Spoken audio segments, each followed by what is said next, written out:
Well, good afternoon, everyone. Thank you for joining us today for our PHRC November Lunch and Learn. We have a fantastic presentation for you today, presented to you by Bill Flagg. Just some housekeeping. If you could please make sure your microphones are muted. The session is being recorded, and we will have a session at the end for questions, a Q&A. So at this time, I will turn it over to our Director of Fair Housing, Caroline Eister. Thank you. Thank you, Director Mack. Hello, welcome everyone.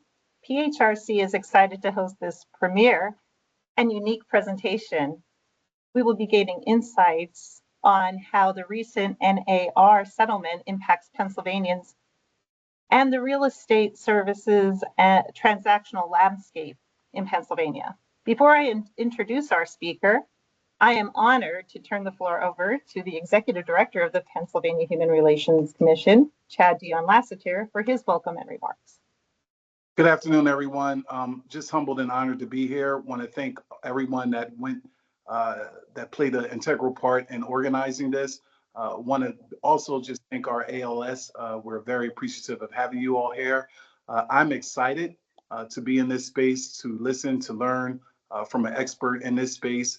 And without further ado, I would like to introduce my thought partner, my leader, my boss, but also my brother in the struggle to soar for justice for all humanity. That's none other than our leader here at the Pennsylvania Human Relations Commission, Chairman Joel Bolstein. Thank you, Executive Director Lassiter. I am happy to introduce my friend Bill Flagg. So Bill and I go way back. We actually went to elementary school together, middle school, high school. Bill was a star athlete. After high school, he went on, he graduated from Florida A&M. He has spent 42 years as a very successful real estate broker in New Jersey, in my hometown of Scotch Plains. In 2023, Bill was named the North Central Jersey Realtor of the Year. He and I have had a lot of discussions about fair housing, affordable housing, when he was getting ready to assume the role of president of the North Central Jersey Association of Realtors in 2023. That's a group that has 16,000 members. He also serves on the National Association of Realtors Fair Housing Policy Committee. I would say Bill has a very keen insight into the issues facing minority home buyers. He and I have discussed over the years discriminatory actions that are placed on people who are holding Section 8 vouchers and put them at a disadvantage when they're competing to purchase a home, where the seller's broker and the seller want an all-cash offer. Bill has been an incredible advocate for fair housing and affordable housing, and in fact, his #1 initiative as president of the Association of Realtors was diversity, equity, and inclusion, and placing the focus on fair housing. The other unique thing about Bill is every time I see him, I find out he's relatives with somebody important. So we went to a Phillies game, and it turned out he was relatives with I think it was the first base coach on the Atlanta Braves. And then I later found out that he was cousins with Queen Latifah, and actually worked with her on a fair housing project in the city of Newark, New Jersey. Like I said, he's very, very successful. He has keen insights into all things relating to the housing market. And I'm really, really looking forward to hearing from him today on this settlement and what effect it may have on fair housing in the Commonwealth. So I'll turn it back over to Director Eister, and we can get our program started. Thank you, Chair Bolstein. Bill Flagg is a dynamic realtor emeritus and an influential broker associate with 42 years of valuable experience at ERA Queen City Realty in Scotch Plains, New Jersey. With a forward-looking mindset, Bill is deeply committed to continuous learning and professional advancement and setting new standards of excellence in client service. He holds an impressive array of advanced certifications and designations from the National Association of Realtors, such as CRB, CRS, CIPS, CDPE, GRI, ePro, AHWD, ABR, Green, and C2EX, in addition to specialized credentials like CDPE and CPS. Bill's expertise encompasses a wide range of real estate sectors in North Central New Jersey, where he skillfully navigates both residential and commercial markets. His expansive referral network, extending across New Jersey, nationally and internationally, underscores his influence and effectiveness in the field. Bill has earned distinguished accolades such as Realtor of the Year by North Central Jersey Association of Realtors for consecutive years in 2022 and 2023, the 5-Star Real Estate Professional Award spanning 2022 to 2024, the Fannie Mae REO Broker of the Year, that's a national award, in 1997, and the Anywhere ACE Appreciation Award in 2024, among others. Bill currently contributes his insights and expertise to various prestigious boards and committees, including his role as president of the North Central Jersey Association of Realtors in 2022, and his collaboration with the National Association of Realtors and New Jersey Realtors on critical legislative matters. He has previously served on NAR, RPAC Major Investor Council, Diversity and Fair Housing Policy Committees, and currently serves on the RPAC Federal Disbursements Committee. His commitment to societal betterment is also evident in his role on the Morris Habitat for Humanity Board of Directors, where he is a vocal advocate for affordable housing and home ownership, poised to make significant impacts in the years to come. Bill is a member of the NAR, the NCJAR, New Jersey Realtors, NAREP, NARAB, and ARIA. Furthermore, Bill actively engages in community involvement, having previously served on the board of directors of the Resolve Community Counseling Center and the Fanwood Scotch Plains YMCA in Scotch Plains, as well as contributing to the American Red Cross in Plainfield, and is a supporter of the Elizabeth Coalition to House the Homeless. His dedication to community service further underscores his commitment to making a positive impact beyond the realm of real estate. Bill is a longtime member of the Fountain Baptist Church in Summit, New Jersey, and enjoys sports, music, and travel. Once again, PHRC is pleased to present Bill Flagg. Welcome, Mr. Flagg. Well, thank you for that long and beautiful, great introduction. I appreciate those kind words. First off, before we start, I'm humbled and honored to be here, and I want to thank my friend Joel for connecting me with your organization several years ago before I became president. And like Joel said, he and I go back to elementary school, and then we go to middle school, which is junior high school back then, but it's middle school now and the high school. So yes, we both graduated from Scotch Plains Fanwood High School, and we had different beginnings, and we came from two different places, but it's an honor to be a friend of his today. And I want to thank you for bringing me into this. And I want to start off by saying I have a couple of caveats. Number one, I'm not against the National Association of Realtors. If you heard in all of my bio, there's a lot of committee work and there's a lot of, interest in helping the National Association of Realtors. So this is not at all anything to go against the National Association of Realtors. That's number one. Number two, I'm not an attorney.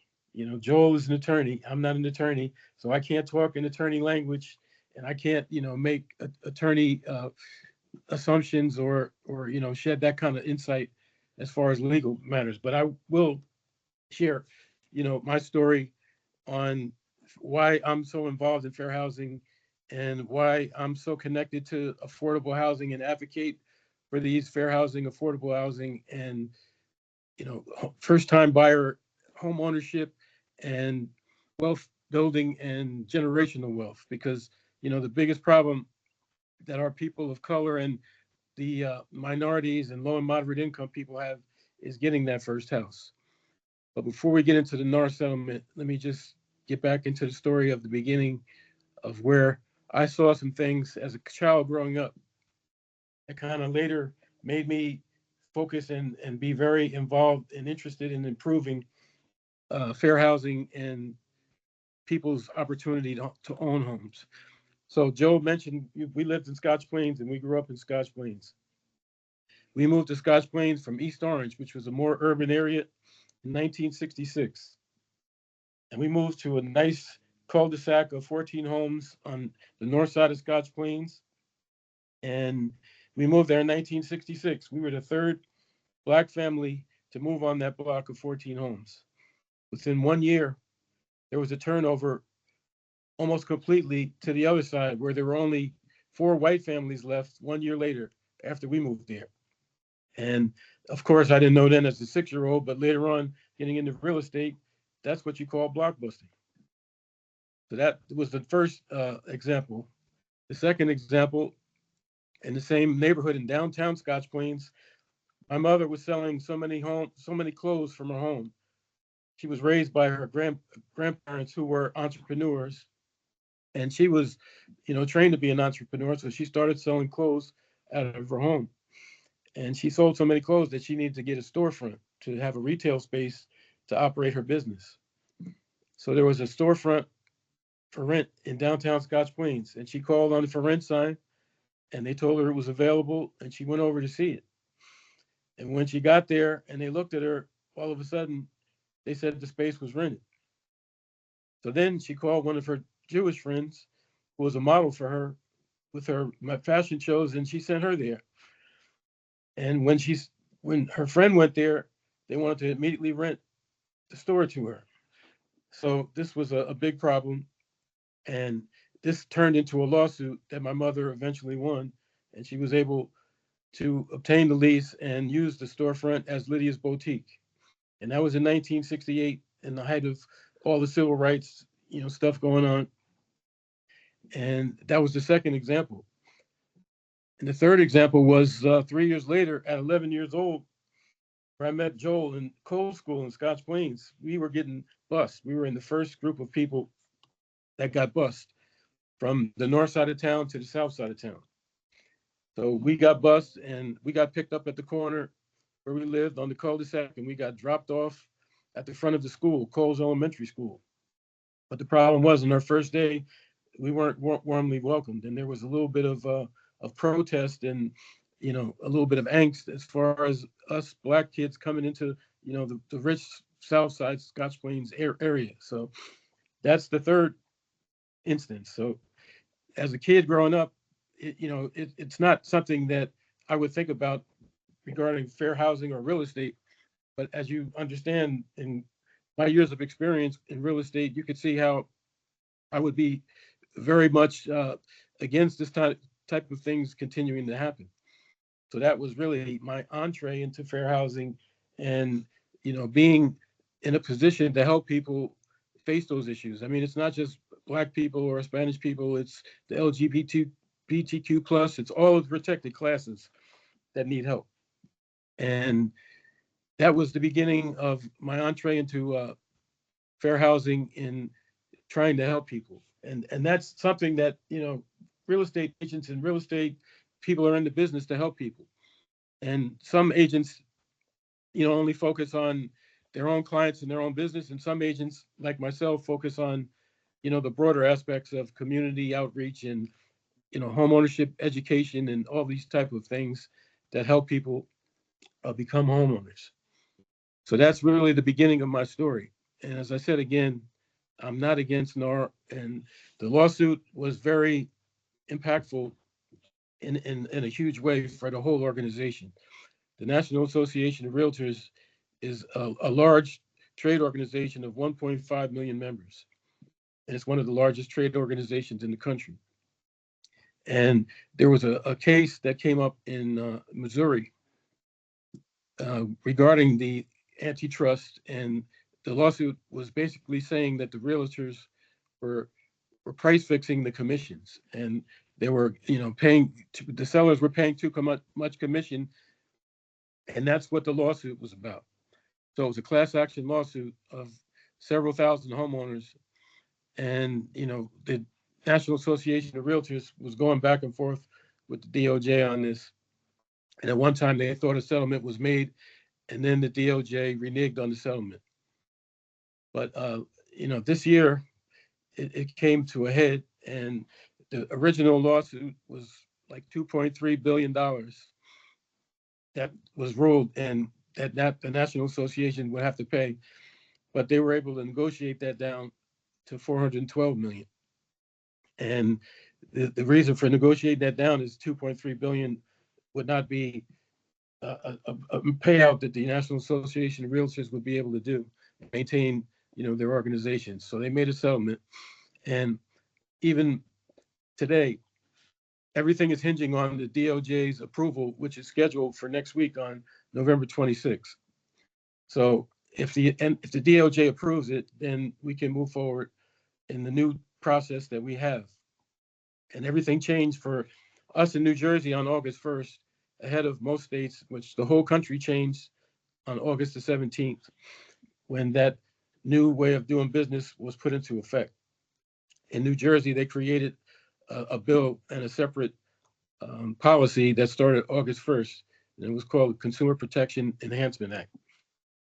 And I'm not from New Jersey, and I don't know if Pennsylvania has any different policy, but every state has to follow by the new rules as of August 17th. You can forward the slide. Why people who care about homeownership for people of color are worried. And I work with a lot of advocates for fair housing. I was on the Fair Housing Committee. I work with a lot of people here in the state and in the country on fair housing and policy issues.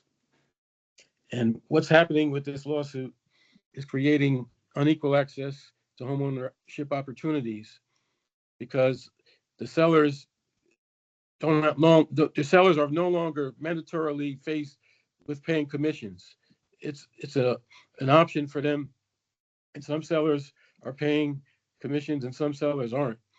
But imagine, as a first-time buyer with limited funds for down payment and closing costs, you're barely scraping your pennies to get in to your first house. But now you're asked to pay 2 or 3% to your buyer's agent as their broker fee, as the buyer agency agreements, which part of the process of the lawsuit, every buyer, before you've shown a house, has to sign a buyer agency representation agreement. And on those agreements, there's a space for payment. And the payment to the buyer's agent was decoupled from the MLS issues. And that's the main two things that changed. Was the MLS was no longer offering any commission, and there was no longer any commission published in the MLS. Previous rules, the MLS would have a total commission and a listing agent commission and a selling agent commission. And that was pretty much driven by the selling agent. So now the selling agent is not driving the commission split, but the seller is dictating who is getting what percent. And that's the major reason for the lawsuit. But again, it's creating some financial barriers. As I just explained, first-time buyers, low-income buyers, they're trying to get into their first house with little money. And they don't have the extra 2 or 3%. So what happens is they're not going to be able to be shown houses where the seller's not paying compensation. So there's different effects for different types of buyers, but the ones that are impacted the most will be those who are trying to get into their first house with limited money and limited income. You can forward that. So as I was stating, potential fair housing issues will emanate from this new process. And how that it could happen would be, number one, would be a steering practice where agents would only be showing certain houses to their buyers in certain areas based on the compensation. And also there would be disparate impact concerns where all things are equal with two different parties, and they wind up with two different outcomes. That's what the definition of disparate impact is. And our first-time buyers, our VA buyers, our low-income buyers, they're the ones that are gonna be the most impacted by these new changes. You can forward that. So what has happened post August 17th, and it started here in New Jersey on August 1st. The key changes that we have observed since the settlement have been the difference between a first-time buyer being able to get in with 3% or a VA with no down. Is with these changes with the commission, they might be forced to find another way to come up with this money to pay the broker agency fee of 2 or 3%, or they might be forced to not be able to buy a house. And that's really something that we want to try to avoid. So the first time buyers are faced with challenges, but we have advocates, such as myself and a lot of other people who are fighting the issues. And when this lawsuit was settled, the lawyers, even for NAR, didn't really take into effect the implications that would arise for low and moderate income first-time buyers. So that's really the basics of the case and what has happened since the change in August 1st in New Jersey and August 17th nationwide. Forward it.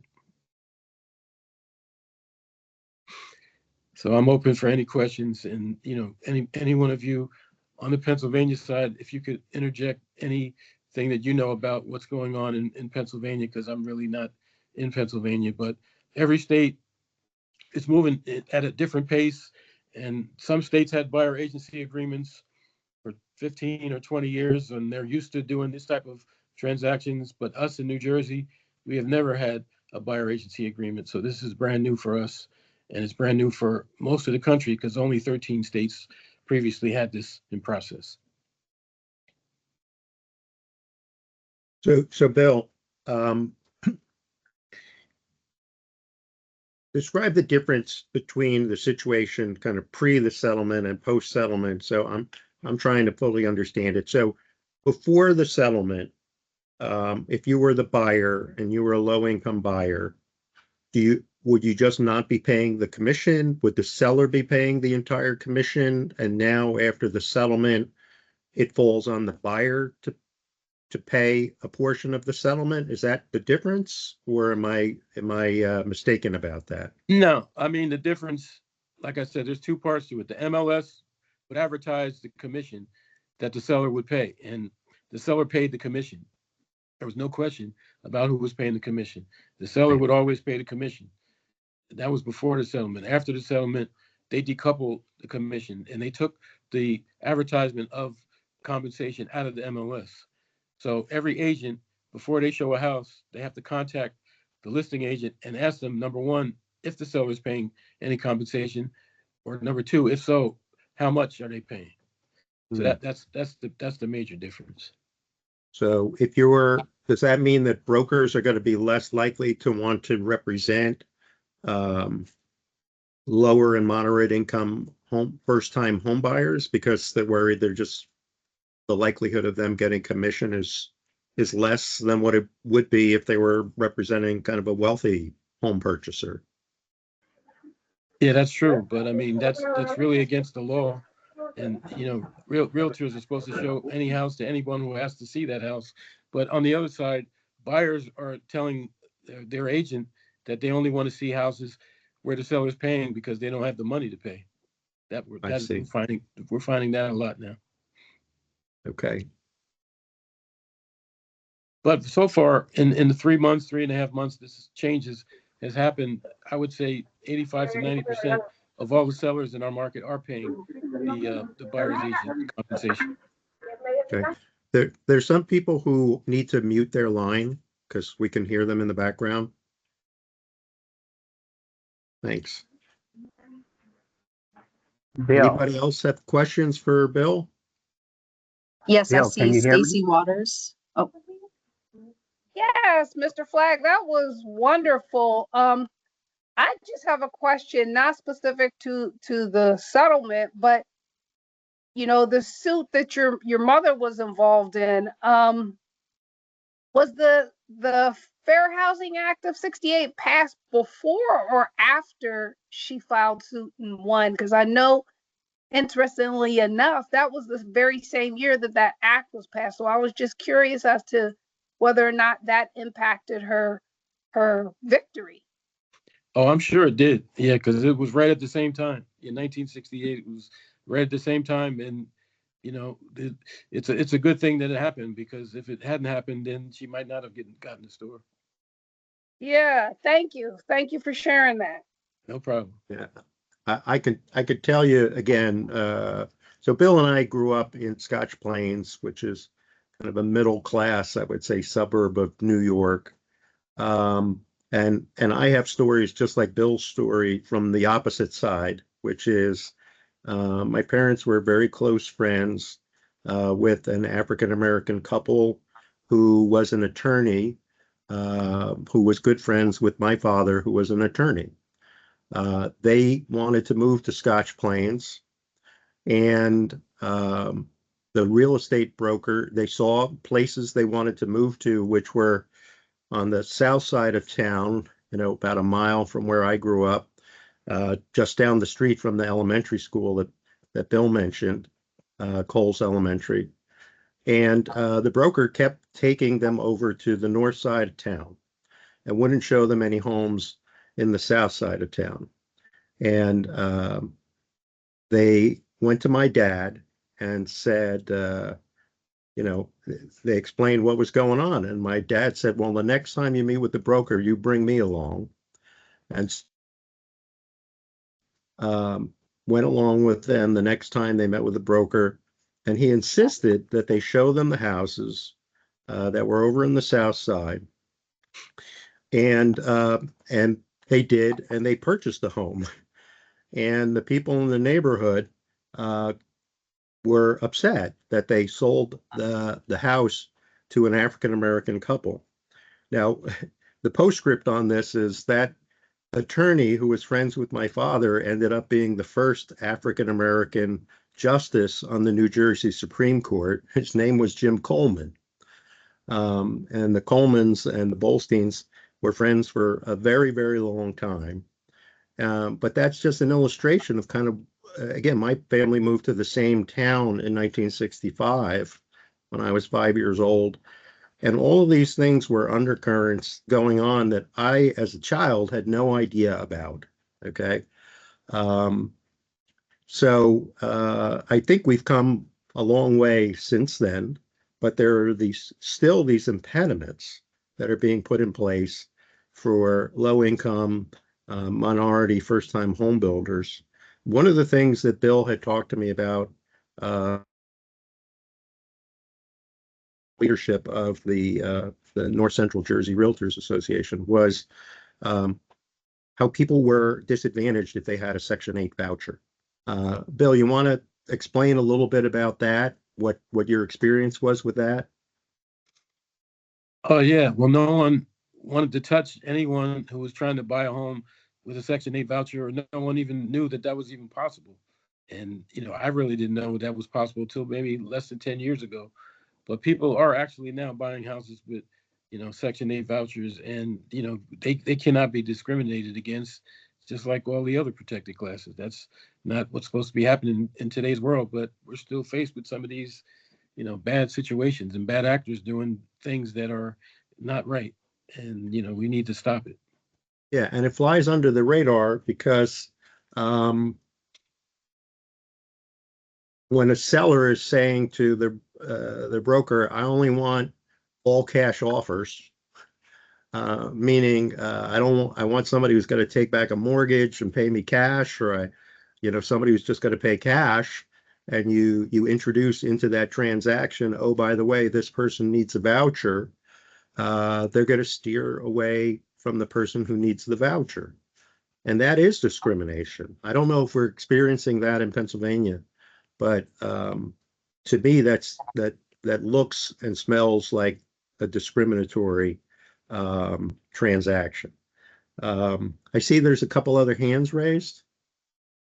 Yes, it looks like we have Preston Moore first. Bill, can you hear me? Yes, I can. How you doing, Press? Good. I'm in Panera, a lot of people around me. But a couple of comments is that Pennsylvania's had buyer agencies since the late 90s. So we were one of those states. Um, and the issue about who pays the commission, from the beginning, 100 years ago, the seller paid the commission, and then when this lawsuit came about, then all of a sudden the seller doesn't have to pay the commission. And as Bill said, it it will create problems, especially for if you already have a home and you have equity. Okay, you should have some cash, but if you're a first-time home buyer, if you're a minority home buyer, if your cash is low, it's going to be very hard. Now we've had this generational wealth kick, for the last 4 or 5 years. And this settlement goes right in, it just kicks the crap out of that because that is not what we need in order to allow minorities, et cetera, the opportunity to build wealth through home ownership.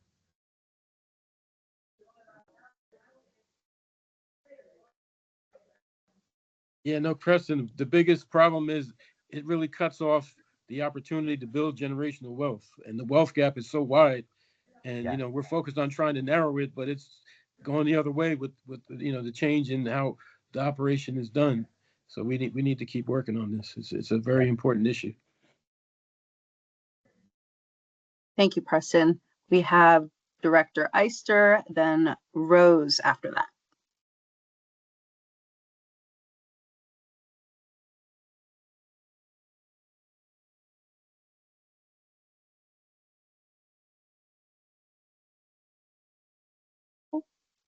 I think Director Eister, did you get kicked off? Oh, nope, I'm back. Okay. So thank you.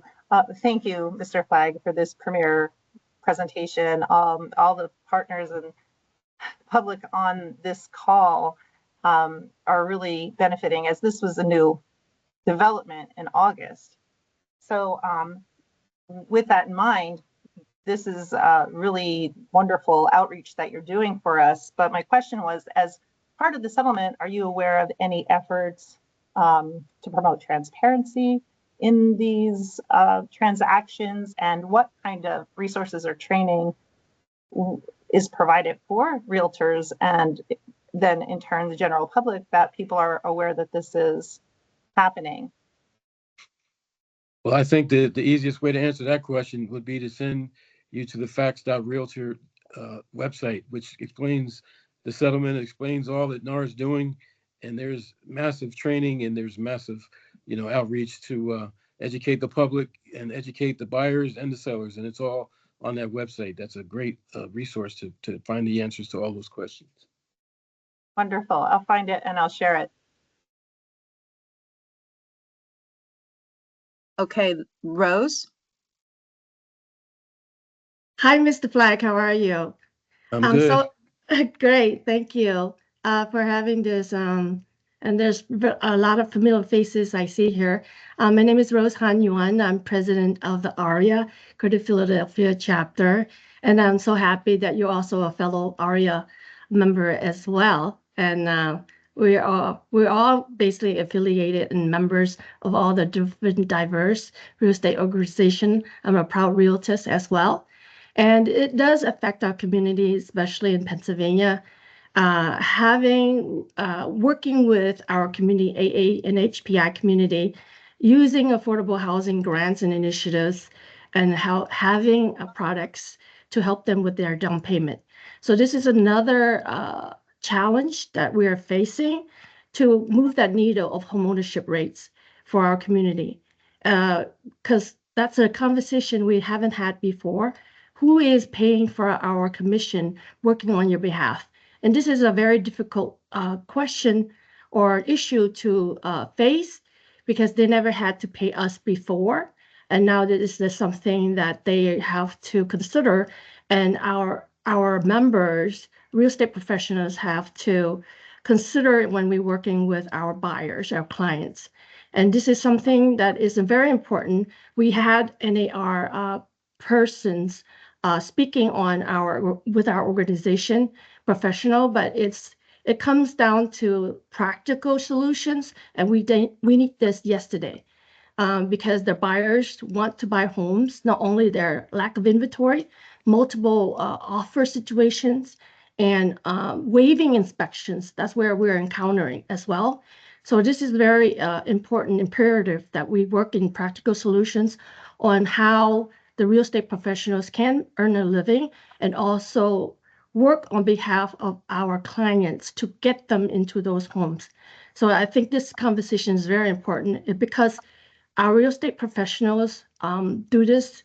We're hoping that they can do this as a career and full time. We don't want them to leave the industry because within our community, there are not enough representatives for them in the first place.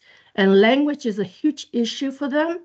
Either they be speaking all multiple 51 languages that's in our community, or even our partners who speak Spanish, right? So there are not enough of us to work to help our community as it is. And it's more difficult for us to not be paid to do this work.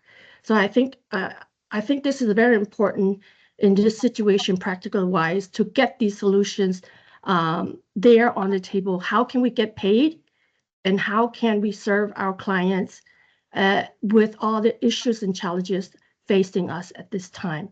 Thank you. Thank you. Yeah, no, we're in the messy middle, as the CEO of NAR says. We're in the middle of a messy middle. It's going to take some time for all the kinks to get worked out and for people to get really familiar with the process and how to do it right and how to treat the buyers and sellers with the respect and the courtesy that we love to give them. But another point is on real estate agents in general.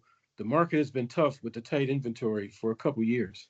And we're finding that a lot of realtors are not making enough money to stay in business because of the lack of inventory. They take a buyer out, they get beat out 4 or 5, 6 times on multiple offers. And, the buyers get frustrated, the agents get frustrated.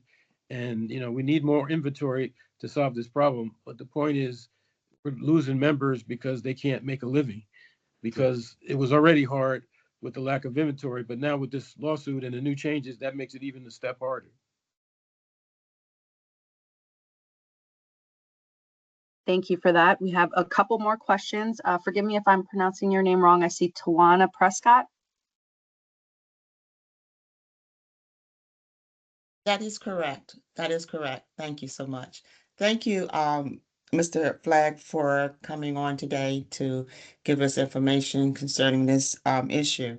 I'm in Pennsylvania, and I would like to know how I could be part of any committee or association to help advocate for those who are having challenges in obtaining housing. How could I be someone that could help those who are in a situation, who have never had the opportunity to purchase a home and first time or within the community?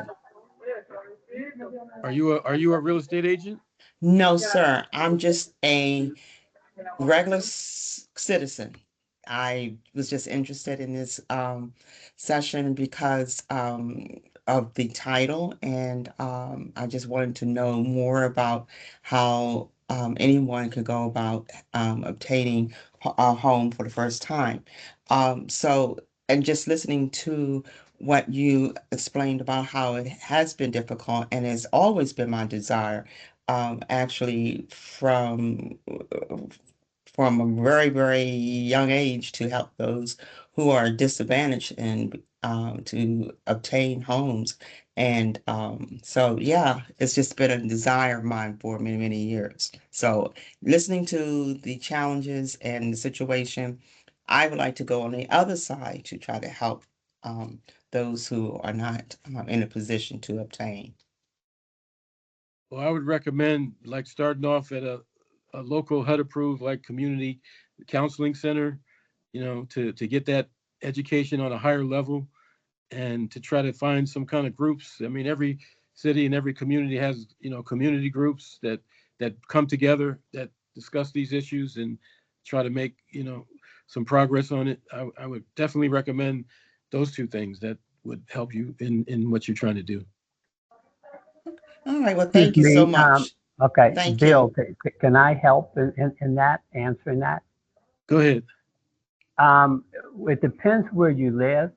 I think it's best to try to go to a local realtor association because most of us are going to have a DEI committee, fair housing committee, and that would be, in my opinion, the best place to get started. And then they can help you go towards banks that are offering downtown assistance, or or the other things. But I would look at your local realtor association where you live and go and talk to them. Okay. All right, well, thank you so much. Thank you for your help. Yeah, Okay, we definitely. have, Hold on. Definitely before you leave, I see Adrian Garcia on this call. What's up, Adrian? Adrian was on my first webinar. How are you, sir? How's it going, man? Good to see you. It's going well. I didn't want to interfere, but I did want to say hi before you left. I'm glad you called it out. It's good to see you, my friend. Yes, thank you. We'll have to get together and do another dynamic event. Yeah, sure. No doubt. okay, I see Esther and then Chairman Bolstein.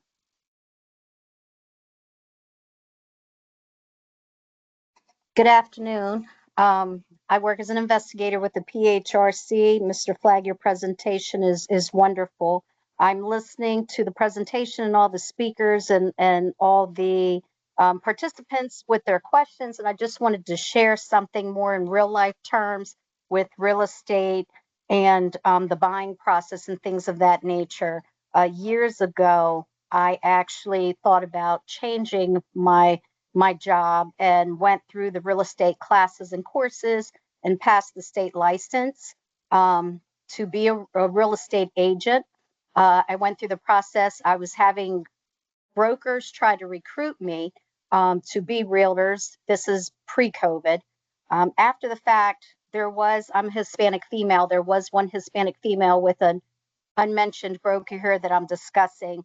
Shortly thereafter, I ran into her and I said, how's it going? How does this thing work? Do you enjoy your job?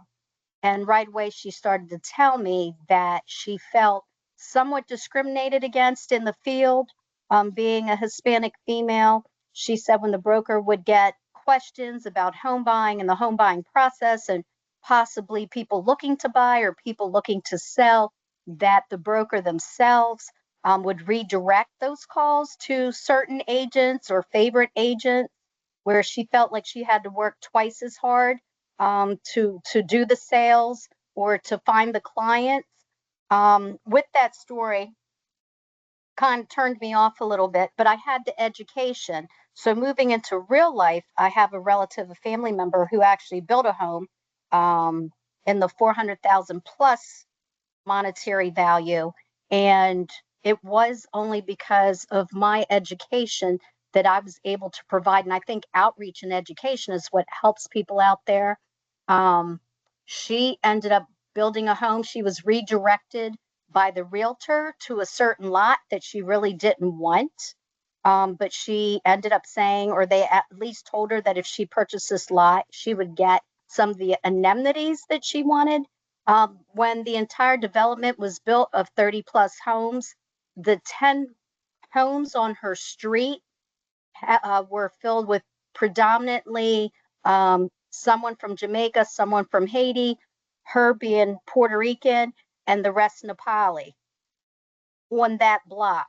The rest of the block was Caucasian.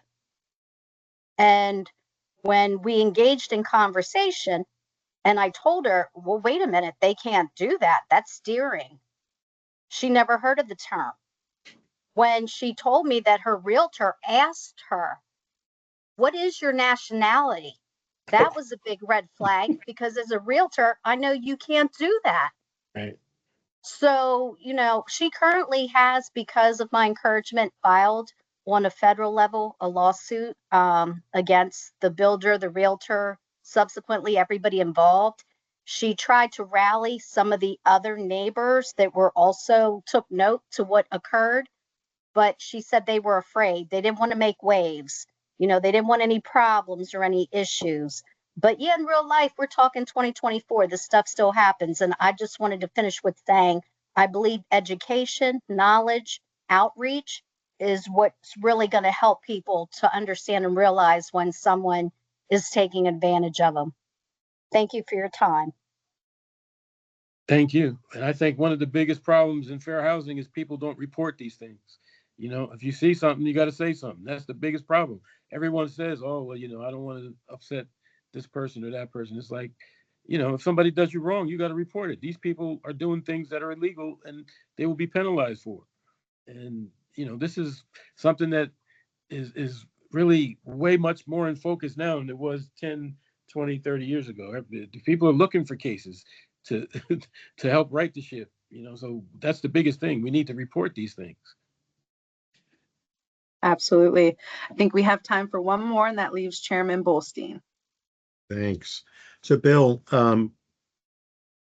if I'm understanding the settlement and the fact that now the expectation is that the buyer's going to pay the commission. So I'm playing this out in terms of, let's say somebody's looking to buy a $400,000 home, right? I assume the standard is now you're going to put 20% down. Okay, so you got to have to come up with 80 grand. And if you have to pay the 3% commission, so now instead of having to come up with 80 grand, you got to come up with 92 grand. Is that an issue? And is that now going to mean that somebody who is poor or minority, it's going to be harder for them to come up with the cash to go to closing because they're aiding an additional burden on top of that? Whereas it used to be the seller would pay the commission, so you'd buy the house for $400,000 and they'd pay the commission out of the proceeds of the sale. Is that how it would work? Yes and no. I mean, the example at 400,000 is a first-time buyer home now. And the first-time buyers can go FHA, they could go VA with no down, they could go FHA with 3.5% down. So let's just say it was FHA, 400,000, 3.5%. That's 14,000 that they would have to come up with for down payment. Then probably another, 8 to 10 for closing costs. So roughly 25 grand is a lot for people to scrape together. So in addition to the 25 grand, if they had to pay the 2 or 3%, then we're talking, another $8,000 to $12,000. So that's more of a real life example. And I think we can squeeze in one more. Tawana, I saw your hand back up. Yes, thank you. I would like to know, have you written any books, Mr. Flagg, or do you have any books out? No, Yeah. I'm a lot of things, but I'm not an author. I've not written any books. Oh, okay. All right, thank you. I was just wondering if I can reference some of your information through one of your books. Thank you. No problem. And then just one more in the chat part, a question on how long ago did the situation occur with your mom that you described in the beginning? Well, the block busting was 1966. The storefront, renting the store, was 1968. Okay. All right. Well, I know everyone's time here is valuable. Thank you so much, Bill Flagg, for such an incredible presentation and the opportunity to engage in additional questions and answers with the audience. I did want to say that the session is being recorded, so feel free to visit back on our YouTube page. And if you are interested in more fair housing topics, we have our next Fair Housing Empower Hour, December 18th next month, and that would be on the topic of LGBTQ+ protections. So if that interests you, please check out our website and register for that. Thank you, everyone, for your time. Have a great day.